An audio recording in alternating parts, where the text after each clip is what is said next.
আসসালামু আলাইকুম। আমার মা লতিরি কুটটা দিছে, আজকে আমি লতিরি রান্না করব। দেখবেন আমি কীভাবে রান্না করি।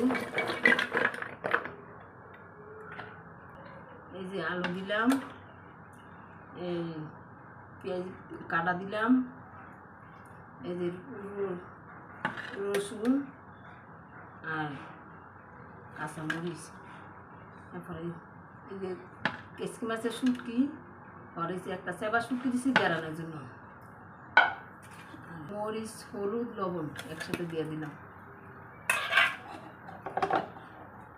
আর এটি রসুন, আমার এই রসুন বাটা দিলাম, বসাই দিলাম।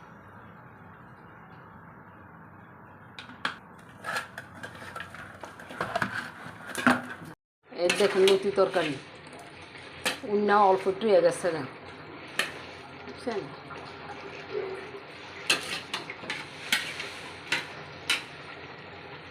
এই দেখেন আমার লতি তরকারি অনেক সুন্দর হয়েছে, কিন্তু দেশি লতি তো এই কারণে হয়ে গেছে না।